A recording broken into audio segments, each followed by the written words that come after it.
Next मैं mains की बात करना चाहूँगी, जो नेक्स्ट स्टेप होता है यूपीएससी एग्जामिनेशन का। तो जैसे ही सबको पता है जीएस होता है, उसके 4 पेपर्स होते हैं मेंस में। तो अगर हम सोर्सेज की बात करें कि इसमें कौन से सोर्सेज पढ़ने चाहिए, तो मैं ये बोलूँगी जैसे GS1 में आपको पता है हिस्ट्री होती है, वर्ल्ड हिस्ट्री होती है, ज्योग्राफी एंड सोशल इश्यूज़। तो सबसे पहले तो मैं यही रिकमेंड करूँगी कि जो हमारी 11th और 12th की जो NCERTs होती हैं, आप उनको काफ़ी अच्छे से पढ़िए, रिवाइज़ करिए, क्योंकि उसमें बेसिक इंफॉर्मेशन होती है जो आपका फाउंडेशन बिल्ड करती है। तो NCERTs बहुत ज़्यादा इम्पॉर्टेंट है। अगर हम आर्ट एंड कल्चर की बात करें तो मैंने नितिन सिंघानिया की बुक रेफ़र करी थी, क्योंकि मुझे लगता है इसमें रेलेवेंट इन्फॉर्मेशन प्रेजेंट है।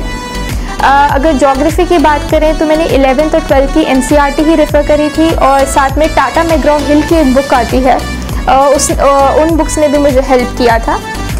अगर हम वर्ल्ड हिस्ट्री की बात करें तो वर्ल्ड हिस्ट्री की भी जो NCERT आती है क्लास 12 की, मुझे लगा वो NCERT ही सफिशिएंट रहेगी।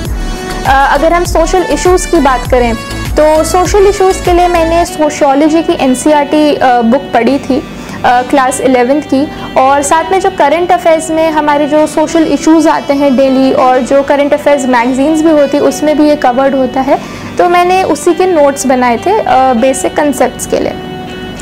अगर हम GS2 की बात करें जहाँ पे गवर्नेंस, पॉलिटी जैसे सब्जेक्ट्स हैं, तो उसके लिए मेनली मैंने लक्ष्मीकांत की बुक रेफ़र करी थी, और साथ में मेरे जो अपने नोट्स थे जो मुझे कोचिंग से मिले थे, तो मैंने उसको रेफ़र करा था। एंड मैंने साथ में काफ़ी आंसर राइटिंग प्रैक्टिस भी की थी, जैसे जो मेनली जो लीगल और जुडिशल क्वेश्चंस होते हैं उसके लिए मैंने न्यूज़पेपर को भी काफ़ी रेफ़र किया था। अगर हम इंटरनेशनल रिलेशंस की बात करें तो इंटरनेशनल रिलेशंस तो मुझे लगता है काफ़ी करंट अफेयर्स बेस्ड ही रहता है, क्योंकि जो न्यूज़ में चल रहा होता है वो पूछ लिया जाता है। और सिंस मेरा optional political science and international relations ही था, तो मुझे अपने ऑप्शनल से भी काफ़ी हेल्प मिली थी GS के पेपर में इंटरनेशनल रिलेशंस के लिए। तो उसके लिए मैं यही बोलूँगी, काफ़ी सारी बुक्स अवेलेबल हैं मार्केट में, आप उनको रेफ़र कर सकते हैं। सबसे इम्पॉर्टेंट लेकिन न्यूज़पेपर ही रहेगा। अगर हम GS3 की बात करें, जिसमें ऐसे सब्जेक्ट्स है science and technology, environment, internal security, disaster management, तो मुझे लगता है काफ़ी ज़्यादा डायनामिक है, इनका सिलेबस थोड़ा वास्ट हो जाता है, ओपन एंडेड हो जाता है, और काफ़ी कैंडिडेट्स ये पूछते हैं कि इसकी बहुत सारी बुक्स हैं, हमें क्या करना चाहिए। तो मुझे लगता है कि इनके लिए आपको मैक्सिमम 1 या 2 बुक्स ही रेफ़र करनी चाहिए, क्योंकि आप जितना ज़्यादा बुक्स रेफ़र करेंगे आप खुद कंफ्यूज्ड हो जाते हैं। सिमिलरली मैंने जैसे साइंस एंड टेक्नोलॉजी के लिए टाटा मैग्रॉ हिल रेफ़र करी थी, और जो नोट्स क्लास में मिले थे कोचिंग की क्लास में।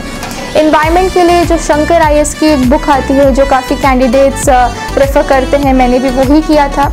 इंटरनल सिक्योरिटी और डिज़ास्टर मैनेजमेंट भी मैंने सिर्फ क्लास नोट से ही पढ़ाई करी थी, और जो करंट अफेयर्स की मैगज़ीन आती हैं जैसे बाजीराम हो या विजन IAS हो, तो इन मैगज़ीन्स को भी आप साथ में रेफ़र कर सकते हैं, और कॉम्बिनेशन में रख के उनके आप खुद अपने नोट्स बना सकते हैं।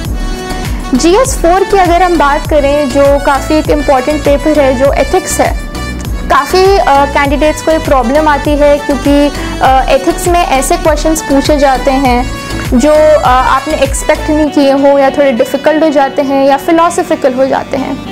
तो उसके लिए मैं यही रिकमेंड करूँगी कि एथिक्स के लिए आप previous year question papers refer करिए, आपको एक आइडिया मिलेगा क्या पूछा जाता है। सिलेबस देखिए एथिक्स का, और उसके अकॉर्डिंग हर टॉपिक के लिए अपने नोट्स बनाइए।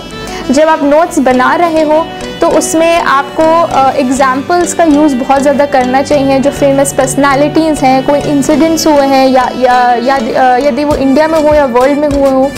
साथ में आपको कोटेशंस भी आप यूज़ कर सकते हैं एथिक्स में। और केस स्टडीज़ की अगर हम बात करें, केस स्टडी सॉल्व करने के लिए मुझे लगता है कि आप बुक्स रेफ़र कर सकते हैं, जैसे एक अरिहंत और एक्सेस पब्लिशिंग की बुक आती है, तो उसमें उन्होंने भी केस स्टडी सॉल्व करी हुई है, जिससे आपको आइडिया मिलता है कि आपको अपना स्ट्रक्चर कैसे बिल्ड करना है आंसर में। सबसे इम्पॉर्टेंट लेकिन यही है कि आप प्रैक्टिस करें आंसर्स खुद लिखना। ये थे सोर्सेज जो मैंने खुद रेफ़र करे थे GS पेपर्स के लिए।